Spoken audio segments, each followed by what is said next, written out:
Hi every one. ഇന്ന് നമ്മൾ discuss ചെയ്യാൻ പോകുന്നത് ഒരു ബാഡ്മിൻ്റൺ ഗെയിമിനെ എഫക്റ്റ് ചെയ്യുന്ന ഫാക്ടേഴ്സിനെ പറ്റിയിട്ടാണ്. നമ്മൾ ഈ ഫാക്ടേഴ്സിനെ 5 പാർട്ടായിട്ടാണ് ഡിഫൈൻ ചെയ്തിരിക്കുന്നത്. അതിൽ first one techniques, the second one tactics, third one physical, fourth one psychological, the fifth one life.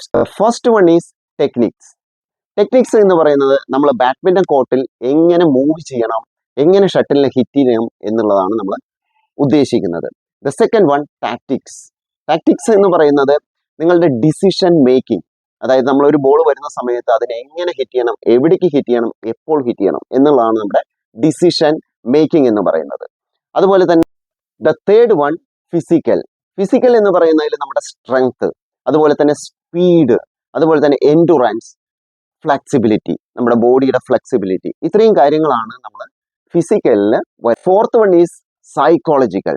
ഇത് വളരെ ഇമ്പോർട്ടൻ്റ് ആയിട്ടുള്ള ഒരു ഫാക്ടറാണ്. അതായത് നമ്മുടെ ബാഡ്മിൻ്റണിൽ വളരെ ഇമ്പോർട്ടൻ്റ് ആയിട്ടുള്ളതാണ്.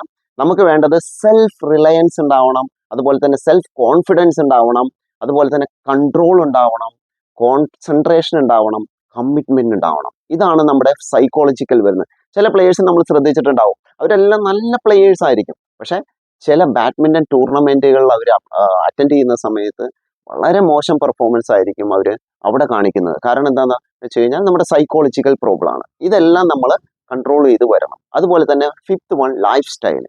ലൈഫ് സ്റ്റൈൽ എന്ന് പറയുമ്പോൾ നമ്മൾ അത് പാരന്റിന്റെ സൈഡിൽ നിന്നുണ്ടാവാം, ഫാമിലിയിൽ നിന്നുണ്ടാവാം, അതുപോലെ തന്നെ ഇനി എക്സ്റ്റേണലി പറയുകയാണെങ്കിൽ ഇപ്പോൾ ഒരു പ്ലെയർ ബാഡ്മിൻ്റൺ കളിക്കുന്നുണ്ട്, ആ പ്ലെയർ പോയിട്ട് ഫുട്ബോൾ കളിക്കും, അതിൻ്റെ ഒപ്പം തന്നെ ക്രിക്കറ്റ് കളിക്കും, കബഡി കളിക്കും.